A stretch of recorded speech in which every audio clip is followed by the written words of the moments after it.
Hello दोस्तों, स्वागत है आपका आपके अपने यूट्यूब चैनल किरण रन्स अकेडमी में।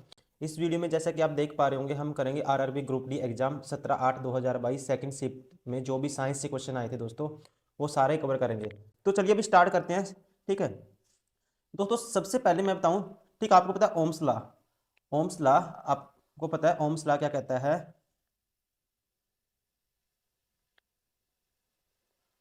ओम्स लॉ कहता है V is equal to I R होता है। अगर सारी की सारी फिजिकल, ठीक है, कोई भी सर्कल है दोस्तों, कोई भी स्ट्रक्चर है, या कह सकते हैं कोई भी सर्किट है, ये मान लो सर्किट है, इसमें सारी की फिजिकल कंडीशन सेम है, तो जो वोल्टेज है करंट के डायरेक्टली प्रोपोर्शनल हो जाती है। और जो आर है ना दोस्तों, इसमें अगर हम ग्राफ बनाएंगे, ठीक है, वी और आर के थ्रू, ठीक है, ग्राफ बनाएंगे। ठीक है, वी और आर के थ्रू दोस्तों क्या बनाएंगे? ग्राफ बनाएंगे इस सेम पॉइंट से।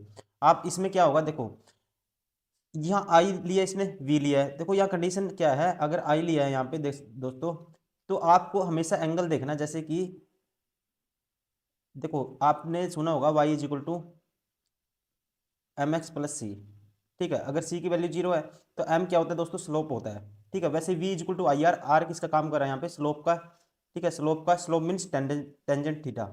ठीक है, tan theta, R tan theta का काम करेगा।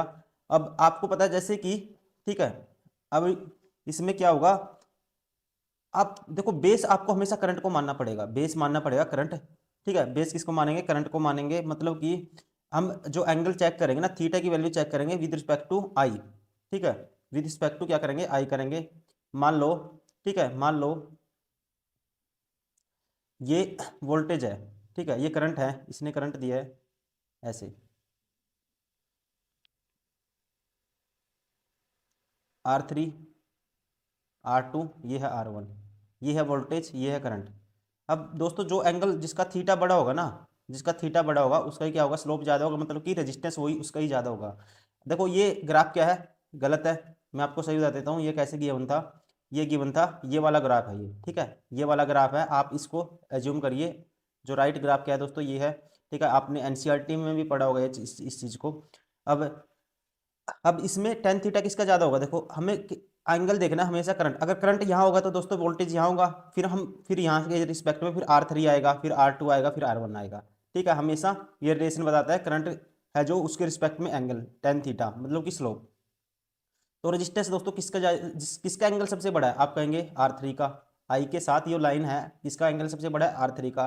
तो यहाँ से कह सकते हैं R3 ग्रेटर देन है R2 ग्रेटर देन है R1। ठीक है ना? तो ऑप्शन कौन सा होगा दोस्तों? Option 4 is correct. ठीक है, तो ये ग्राफ क्या है दोस्तों? जो क्वेश्चन हम वही प्रोवाइड करते हैं जो एग्जाम में पूछा गया था। ठीक है, आप कंफ्यूज नहीं होना इस पे। ठीक है, इस पे कंफ्यूज नहीं होना आपको। ग्राफ क्या है, एक्चुअली ग्राफ क्या है? ये है। Question number 2, which action taking place in the digestive system of humans is similar to the emulsifying action of the soap on dirt? कहता है कि मनुष्य के पाचन तंत्र में होने वाली कौन सी क्रिया गंदगी पर साबुन के पायसीकरण की क्रिया के समान होती है? तो दोस्तों इसके ऑप्शन दिए हुए हैं। तो इसमें क्या होगा, देखो इसमें क्या होता है दोस्तों, जो जैसे सोप्स में होता है ना, जो सोप्स में वैसे ही क्या हो जाता है दोस्तों, जो फैट के ग्लोबुल्स हैं उसमें क्या होते हैं? स्मॉलर, उसमें ब्रेक डाउन हो जाते हैं दोस्तों, स्मॉलर। ठीक है, किसमें? स्मॉलर ग्लोबुल्स में ब्रेक डाउन हो जाएंगे, किसकी हेल्प से? ठीक है, पित्त की हेल्प से, कह सकते हैं बाइल जूस की हेल्प से। इसमें क्या हो जाता है, या कह सकते हैं बाइल साल्ट की हेल्प से। ठीक है, breaking large fat globules into a smaller ones. Option first is correct. Question number 3, the distance between the focus and the center of curvature of a spherical mirror terms of the radius of curvature are in equal to। तो दोस्तों इसमें होता क्या है, देखो जैसे कि ये कॉन्केव मिरर है, ठीक है, ये है कॉन्वेक्स मिरर। अब ये कोई लाइन है, ठीक है, यहाँ है सेंटर ऑफ कर्वेचर मान लेते हैं।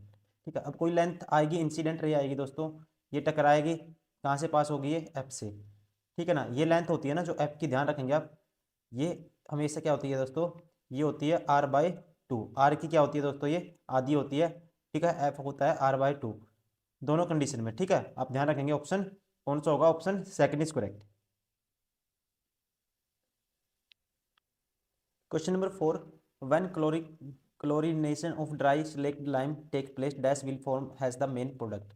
ठीक है, कहता है दोस्तों, हिंदी में पढ़ देता हूँ, जब शुष्क बुझे हुए चूने को क्लोरीनीकरण होता है तो मुख्य उत्पाद के रूप में क्या बनता है? तो दोस्तों ये बनता है कैल्शियम ऑक्सीक्लोराइड। ध्यान रखेंगे, कैल्शियम ऑक्सीक्लोराइड बनता है। ठीक है, option second is correct. Question number 5, नीचे दिए गए चित्र का ध्यानपूर्वक अध्ययन कीजिए। निम्नलिखित में से कौन सा विकल्प नीले काले रंग की उपस्थिति के कारण की सही व्याख्या करता है? तो दोस्तों आप ध्यान रखेंगे, जब आयोडीन है, ठीक है, आयोडीन में जो आयोडीन मिक्स करेंगे पोटैटो जूस में। ठीक है, आपको पता है जो रो पोटैटो होता है, आलू होता है, उसमें कितना 17% दोस्तों स्टार्च होता है। और ये स्टार्च क्या कर देता है, ठीक है, इसको किस रंग में कन्वर्ट कर देगा? इसको नीले काले रंग में। ठीक है, आलू के रस में स्टार्च होता है, जो आयोडीन मिलाने पर नीला काला हो जाता है। ठीक है, तो नीला काला हो जाता है किसकी वजह से? Presence of starch. Option second is correct. Question number 6, the presence of which bacteria is an indicator of water pollution. ठीक है, क्वेश्चन में कहता है किस जीवाणु की उपस्थिति जल प्रदूषण का सूचक है? तो दोस्तों जो वाटर पोल्यूटेड होगा, ठीक है, ये किसकी प्रेजेंस के कारण होता है? इसका नाम है, ध्यान रखेंगे, bacteria E coli coliform. Option third is correct. क्या नाम है? ठीक है, E coli coliform. Option third is correct. Question number 7, which of the following parts help in the exchange of gases in the plants. ठीक है, जो निम्नलिखित में से कौन सा भाग पौधे गैसीय विनिमय में सहायक होता है? मतलब कि जो एक्सचेंज होता है, ठीक है, किसका? ऑफ गैस का इन प्लांट्स में, तो किसकी वजह से होता है? ठीक, कौन सा पार्ट्स है जो, ठीक है, इसमें हेल्प करता है?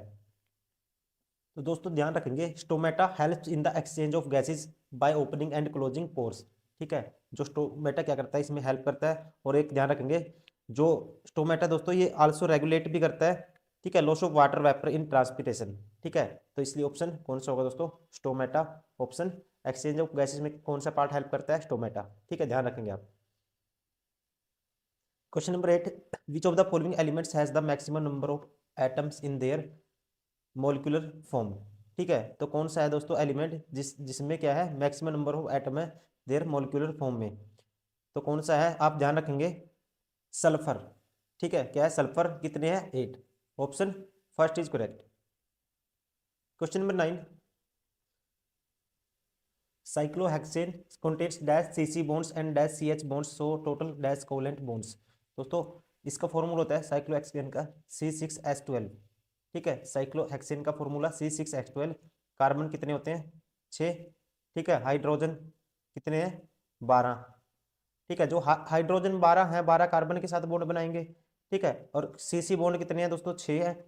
कार्बन के साथ कितने बॉन्ड बनेंगे? हाइड्रोजन के 12, और 12 कोवलेंट बॉन्ड करेंगे, कितने बनेंगे? 12 और 6 18। ठीक है, कौन सा ऑप्शन होगा? 6 12 18। Option four is correct. Question number 10, the armature of an electric motor consists of which of the following part या पार्ट्स। तो दोस्तों जो विद्युत मोटर है, इलेक्ट्रिक मोटर, इसका आर्मेचर है, इसके पार्ट कौन कौन से होते हैं? इसमें कोयल होती है दोस्तों, रेक्टेंगुलर फॉर्म में। ठीक है, क्या होती है? कोयल होती है। और जिसमें क्या क्या होता है? सॉफ्ट आयरन कोर और कोयल। ठीक है, क्या होती है? कोयल होती है इसमें, सॉफ्ट आयरन कोर और कोयल तो दिए हुए हैं। ठीक है, तो कौन कौन से इसके पार्ट हैं? ध्यान रखेंगे आप, सॉफ्ट आयरन कोर एंड कोयल। ठीक है, both 1 and 2। Option four is correct. Question number 11, which of the following is not an example of redox reaction. ठीक है, रिडॉक्स रिएक्शन का एग्जाम्पल इनमें से कौन सा नहीं है? तो दोस्तों आपको पता होना चाहिए, ऑक्सीडेशन, और जिसमें ऑक्सीडेशन का क्या होगा? ऑक्सीडेशन प्रोसेस भी होगी, रिडक्शन भी होगी। मतलब कि ऑक्सीजन का गेन भी होगा और रिड्यूस भी होगा, दोनों होगा, उसे बोलते हैं रिडॉक्स रिएक्शन। जैसे कि पहला एग्जाम्पल देखोगे, ठीक है, ZNO है दोस्तों। ठीक है, ऑक्सीजन का लूज भी हुआ और ऑक्सीजन का गेन भी हुआ। ठीक है, ये किसका एग्जाम्पल है? रिडॉक्स रिएक्शन का। इसमें से देखोगे AgNO3। ठीक है, क्या देखोगे दोस्तों? AgNO3 में देखो क्या हुआ है, यहाँ पे देखो Ag सेम आ गया। ठीक है, NO3 ऐसे कैसे आ गया दोस्तों, बिना टूटे? ठीक है, इसमें क्या हुआ है? ऑक्सीजन का क्या हुआ है? ठीक है, ऑक्सीजन का रिड्यूस तो हुआ ही नहीं दोस्तों इसमें। ठीक है, इसका मतलब क्या है? ये रिडॉक्स रिएक्शन का एग्जाम्पल नहीं है। Option four is correct. क्या होना चाहिए? ऑक्सीजन का गेन भी होना चाहिए और ऑक्सीजन का, ठीक है, रिडक्शन भी होना चाहिए, तभी क्या होगा? वो रिडॉक्स रिएक्शन कहलाएगी। Question number 12, consider the below statement and identify the correct answer. निम्न कथनों पर विचार करते हुए सही उत्तर का चयन करें। कहते हैं दोस्तों, निर्जल सोडियम कार्बोनेट का उपयोग सोडा एसिड अग्निशामकों में किया जाता है। ठीक है, कहता है कि anhydrous sodium carbonate is used in soda acid fire extinguishers, ऐसे एक्सटिंग्यूशर की तरह इसका यूज किया जाता है। और सेकंड कहता है, निर्जल सोडियम कार्बोनेट को जल में घोला जाता है और क्रिस्टलन जल के 10 अणुओं वाले धावन सोडा क्रिस्टल प्राप्त करने के लिए इसका पुनः क्रिस्टलन किया जाता है। ठीक है, अब ऑप्शन बताने दोस्तों कौन सा सही है। ठीक है, दोनों आप पढ़िए पहले अच्छे से, इसको एक बार खुद से ट्राई करिए, सोचिए माइंड में कि इसका आंसर क्या होना चाहिए, अगर आपने थोड़ी बहुत केमिस्ट्री पढ़ी है तो। दोस्तों देखो पहले दिया हुआ है, दोबारा से पढ़ते हैं इसको। निर्जल सोडियम कार्बोनेट का उपयोग सोडा एसिड अग्निशामकों में किया जाता है दोस्तों। ठीक है, आप ध्यान रखेंगे, जो सोडियम बाइकार्बोनेट कार्बोनेट जिसे बेकिंग सोडा भी कहते हैं, इसमें एक कॉम्बिनेशन की तरह यूज करते हैं एक्सटिंग्विशर में, किस किस को, सोडियम बाइकार्बोनेट और एंड सल्फ्यूरिक एसिड को। ठीक है ना, तो इसमें ये वाला गलत होगा। ठीक है, इसमें कहता है कि कार्बोनेट का उपयोग सोडा एसिड शामकों में किया जाता है, निर्जल सोडियम कार्बोनेट का, निर्जल। ठीक है, बात किसकी होगी, हाइड्रस की, तो इसलिए गलत है दोस्तों। और सेकंड वाला सही है, ध्यान रखेंगे, निर्जल सोडियम कार्बोनेट का जल में घोला जाता है और क्रिस्टलन के 10 अणुओं वाले धावन सोडा क्रिस्टलन प्राप्त करने के लिए इसका पुनः क्रिस्टलन किया जाता है। ठीक है, सेकंड क्या है, anhydrous sodium carbonate is dissolve in water and या crystallise to get washing soda crystal containing 10 molecules of water of crystallisation. ठीक है, ये सही है दोस्तों, ध्यान रखेंगे आप। ठीक है, पहला क्या होगा, गलत होगा। क्वेश्चन नंबर 13, चुंबकीय क्षेत्र के अंदर स्थित धारावाही चालक पर लगने वाले बल ज्ञात करने के लिए प्रयुक्त फ्लेमिंग के बाएं हाथ के नियम के अनुसार अंगूठा और तर्जनी क्रमशः डैश और डैश की दिशाओं को निरूपित करते हैं। कहता है कि according to Fleming left hand rule. आपने अगर साइंस से नॉन मेडिकल किया है दोस्तों, आपको पता होना चाहिए इन क्वेश्चन का। ठीक है, अगर आपको याद है, Fleming left hand rule use to find the force on current carrying conductor placed inside the magnetic field. The thumb and the index finger represent the direction of dash and dash respectively. ठीक है, तो जो Fleming first hand rule में दोस्तों, जो हमारा, ठीक है, करंट कैरिंग कंडक्टर है दोस्तों, placed in side magnetic field में रखेंगे, जो thumb and index finger represent करेंगी, ये डायरेक्शन किस चीज़ की, ठीक है, क्या क्या बताएंगे, किस किस की डायरेक्शन बताएंगी, फील्ड करंट की। ठीक है, मैग्नेटिक फील्ड फोर्स की, force magnetic field current field, ये ऑप्शन दिए हुए हैं दोस्तों। ध्यान रखेंगे जो लेफ्ट हैंड रूल कहता है, ठीक है, लेफ्ट हैंड रूल कहता है दोस्तों, जो ये लेफ्ट हैंड रूल में थंब होगा ऊपर की तरफ दोस्तों, क्या होगा, थंब होगा ऊपर की तरफ, ये किसकी डायरेक्शन बताएगा, ये बताएगा, ठीक है, फोर्स की। ठीक है, फोर्स ये कह सकते हैं, थ्रस्ट और मोशन, ये इसकी डायरेक्शन बताएगा। और जो इंडेक्स फिंगर होगी दोस्तों, ये बताती है, किसकी डायरेक्शन बताती है, मैग्नेटिक फील्ड की, मैग्नेटिक फील्ड की। ठीक है, ऑप्शन थर्ड इज करेक्ट। ठीक है, लेफ्ट हैंड रूल में फोर्स की डायरेक्शन अंगूठा बताएगा, और जो इंडेक्स फिंगर होती है किसकी डायरेक्शन बताएगी, मैग्नेटिक फील्ड की। Question number 14, in the given below the incident ray and the emergent ray is respective order are given. ठीक है, ये ऑर्डर दिया हुआ है किसका, इंसिडेंट रे और एमरजेंट रे का। ठीक है, ये ऑर्डर हमें बताना है क्या होगा। तो दोस्तों ध्यान रखेंगे, जैसे ये ट्रायंगल है या कोई कह सकते हैं, कोई ये वो है, सेफ है मान लो, या कहते हैं जैसे हम पढ़ते थे प्रिज्म है।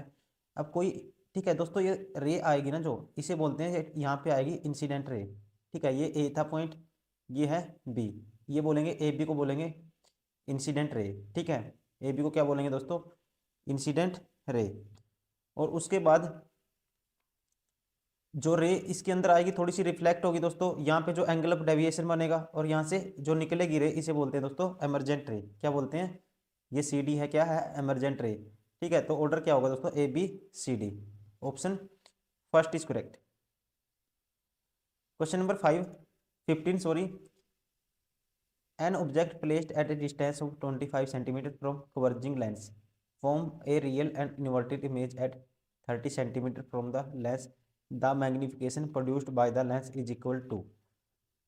दोस्तों जो मैग्निफिकेशन होता है, ध्यान रखेंगे, इसको एम से रिप्रेजेंट करते हैं, ये होता है, ठीक है। इमेज की डिस्टेंस को वी से रिप्रेजेंट करते हैं और ऑब्जेक्ट की डिस्टेंस को यू से, ठीक है। इमेज की डिस्टेंस डिवाइड बाय ऑब्जेक्ट की डिस्टेंस। इमेज की डिस्टेंस क्या है दोस्तों, एन ऑब्जेक्ट, ऑब्जेक्ट की तो 25 है और इमेज की क्या है दोस्तों, इन्वर्टेड इमेज 30 सेंटीमीटर। तो ये रेशो क्या आएगा, 5 5 25, 5 का 30, 6/5, ठीक है। कौन सा ऑप्शन होगा, option third is correct. Oh sorry दोस्तों, इसमें क्या है, जो बात हुई है किसी कॉन्वेक्स लेंस की, कॉन्वेक्स लेंस में जो इमेज क्या बनता है दोस्तों, रियल और इन्वर्टेड बनता है, ठीक है। इन्वर्टेड है इसलिए मैग्निफिकेशन क्या हो जाता है दोस्तों, नेगेटिव हो जाता है, क्या आएगा, -6/5 आएगा, ठीक है। ध्यान रखेंगे इस चीज़ का भी आप, ठीक है। इमेज क्या है, कन्वर्जिंग लेंस है, कॉन्वेक्स लेंस है, तो इमेज इन्वर्टेड बनेगा। इन्वर्टेड में क्या हो जाते हैं, हम माइनस कर देते हैं, इसलिए दोस्तों -6/5 आना चाहिए, ऑप्शन सेकंड इज करेक्ट, ठीक है। कौन सा ऑप्शन सही होगा, option second. Question number 16, formation of urine in the kidneys involves the given the three process in which of the following sequence, ठीक है। कहता है कि फॉर्मेशन होता है किसका, यूरिन का किडनी, ठीक है, इन द किडनी के अंदर, इन्वॉल्व्स द गिवन 3 प्रोसेस, कौन कौन सी प्रोसेस हैं वे, तो आपको बताना है।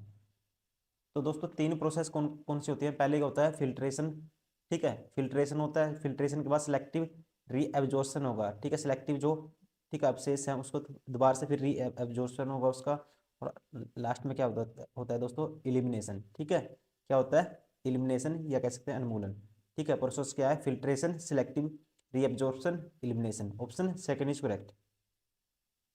Question number 17, which of the following is not an example of asexual reproduction, कहते हैं कि इनमें से कौन सा या क्या अलैंगिक प्रजनन का उदाहरण नहीं है। तो दोस्तों ध्यान रखेंगे, जो ग्राफ्टिंग है, ग्राफ्टिंग क्या है, एक आर्टिफिशियल क्या है, ये मेथड है दोस्तों एसेक्सुअल रिप्रोडक्शन का, ठीक है, टू प्रोड्यूस प्लांट्स, ठीक है। प्लांट्स को प्रोड्यूस करने के लिए ये क्या है, एक आर्टिफिशियल मेथड है, इसलिए, ठीक है, ये किस में नहीं आता, it is an not an example of asexual reproduction. बाकी बडिंग, फ्रेगमेंटेशन, बाइनरी फिजन, ये सारे किसके एग्जाम्पल हैं, सेक्सुअल रिप्रोडक्शन के, ठीक है। कौन सा नहीं है, grafting, option third is correct. Question number 18, what is the total number of shells involve in electronic configuration of carbon, कहते हैं जो कार्बन है, ठीक है, उसमें क्या है, पूछा है total number of shells involve in electronic configuration of carbon, कितने नंबर ऑफ सेल हैं।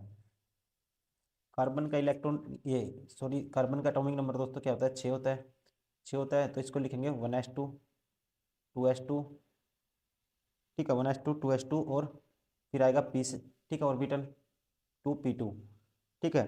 तो ऐसे लिखेंगे, तो इसका कितने सेल इन्वॉल्व हुए, एस एंड पी, मतलब कि 2, option four is correct.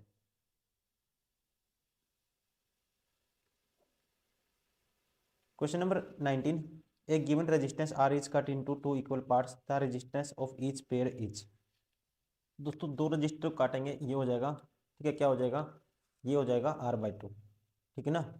The resistance of each pair is क्या हो जाएगा, R/2 हो जाएगा। अगर कुछ और कंडीशन देता कि सर्किट में जोड़ेंगे, पैरेलल जोड़ेंगे, फिर मैं इसका अलग रिजल्ट निकालने की कोशिश करते हैं हम, ठीक है। अभी क्या है, इसने सिर्फ काटने की बात की है, the resistance of the each pair क्या रहेगा, R/2, option four is correct. Question number 20, दिए गए परिपथ में फॉर क्यू प्रतिरोध या फॉर क्यू रेजिस्टेंस के टर्मिनलों के बीच विभव, ठीक है, पोटेंशियल ज्ञात कीजिए, ठीक है, पोटेंशियल बताना है दोस्तों। तो सबसे पहले आपको पता है सीरीज में रेजिस्टेंस, टोटल रेजिस्टेंस क्या आ जाएगा यहाँ पे 10, ठीक है, कितना हो जाएगा, 10 ओम आ जाएगा, ठीक है, कितना आ जाएगा, 10 ओम।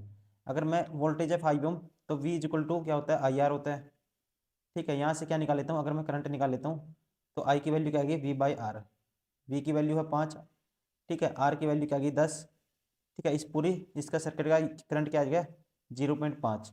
अब पोटेंशियल निकालना है मुझे किसके अगेंस्ट, 4 ओम के अगेंस्ट। तो V equal to potential V होता है V equal to IR, R की वैल्यू क्या, I की वैल्यू होगी 0.5 और R की क्या होगी दोस्तों, ठीक है, R की वैल्यू हो गई कितनी, 4, ठीक है, इसके लोग निकालना है 4, ठीक है। तो 4 पंजा 20, कितना आएगा दोस्तों, 2 वोल्ट, ठीक है, कितना आएगा, 2 volt, option third is correct.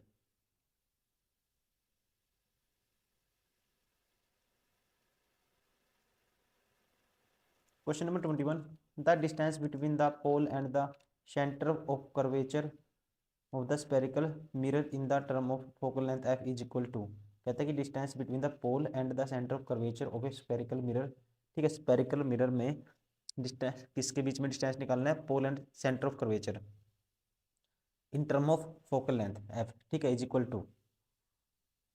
तो सेंटर ऑफ कर्वेचर क्या होती है दोस्तों, सेंटर ऑफ कर्वेचर क्या होती है, ठीक है, सेंटर ऑफ कर्वेचर क्या होती है, जैसे कोई ये आएगी, ये मान लो सेंटर ऑफ कर्वेचर है, लेंथ ये इंसिडेंट रे आएगी, टकराएगी, फोकल लेंथ से पास होगी, तो ये ध्यान रखेंगे सेंटर ऑफ कर्वेचर, ठीक है, ये एफ है, तो ये हमेशा क्या होती है, जो एफ होती है दोस्तों क्या होती है, ये सेंटर ऑफ कर्वेचर की आधी होती है। तो आर की वैल्यू, ठीक है, मतलब कि सेंटर ऑफ कर्वेचर और स्पेरिकल मिरर ये इसकी आधी होगी, और 2f किसके बराबर आ जाएगा, यहाँ से आर के बराबर आ जाएगा, ठीक है। तो हम कह सकते हैं, ठीक है, रिलेशन क्या है, आर बराबर है 2f, option second is correct. Question number 22, the during adolescence several changes occur in the human body, which of the following changes has the associated with the sexual matter maturation only in girls. कहता है किशोर अवस्था के दौरान मानव शरीर में अनेक परिवर्तन होते हैं, निम्नलिखित में से कौन सा परिवर्तन केवल लड़कियों में लैंगिक परिपक्वता से संबंधित है। तो ये कौन सा है दोस्तों, ग्रोथ ऑफ मेमोरी ग्लैंड्स, ठीक है, क्या हो जाता है, सतन ग्रंथियों की वृद्धि, option 4 is correct. Question number 23, any reaction that produces an insoluble precipitate can be called, ठीक है, कोई भी अभिक्रिया जो अविलेय अवेक्ष्य उत्पन्न करती है उसे डैश कहा जाता है। तो दोस्तों ध्यान रखेंगे आप, इनसोल्यूबल रिएक्शन वो होती है दोस्तों, ठीक है, इनसोल्यूबल रिएक्शन वो होती है जब दो आयनिक बॉन्ड मिलकर क्या बनाएंगे, एक रिजल्टिंग क्या बनाते हैं दोस्तों, एक रिजल्टिंग इनसोल्यूबल, मतलब एक फॉर्मेशन बनाते हैं, रिजल्टिंग एक फॉर्मेशन बनाएंगे जिसमें जो साल्ट होगा क्या होगा, इनसोल्यूबल होगा, ठीक है, मतलब कि क्या डिजोल्व नहीं होगा, ठीक है, क्या होगा, साल्ट होगा, इनसोल्यूबल होगा, और इसी को क्या बोलते हैं दोस्तों, प्रेसिपिटेशन रिएक्शन, ठीक है, क्या बोलते हैं उसको, प्रेसिपिटेशन रिएक्शन। ये कहता है, ठीक है, ये इसने कहा any reaction that produces an insoluble precipitate can be called, तो इसे क्या कहते हैं दोस्तों, precipitation reaction, option third is correct. Question number 24, which factors let scientist to classify elements, ठीक है, कहता है कि किस कारक या कारकों ने वैज्ञानिकों को तत्वों के वर्गीकरण की ओर अग्रसर किया, ठीक, कौन से वो रीजन थे जिन्होंने, ठीक है, साइंटिस्ट को क्लास, ठीक है, अग्रसर किया, कह सकते हैं लीड किया टू क्लासिफाई एलिमेंट्स। तो देखो 3 ऑप्शन दिए हैं, various methods of synthesis of elements, various sources of elements, various properties of elements, ठीक है, तो आप खुद से पहले सोचिए इसको। तो दोस्तों पहला है various method of synthesis of element, मतलब कि तत्वों के संश्लेषण की विभिन्न विधियाँ, ठीक है, ये सही है। नेक्स्ट है वेरियस सोर्सेज ऑफ एलिमेंट्स, ये भी था दोस्तों, ठीक है, सोर्सेज ऑफ एलिमेंट्स क्या थे, अलग अलग थे, बहुत ज़्यादा थे, ठीक है, इसने भी क्या किया, उनको लीड किया या प्रेरित किया। वेरियस प्रॉपर्टीज ऑफ एलिमेंट, ठीक है, एलिमेंट्स की क्या थी, वेरियस, हर एलिमेंट की आपको पता है, ठीक है, अलग अलग मोस्टली अलग अलग प्रॉपर्टी है सभी की, ये भी एक कारण था, मतलब ये तीनों थे, इसलिए कह सकते हैं option first is correct 1 2 and 3।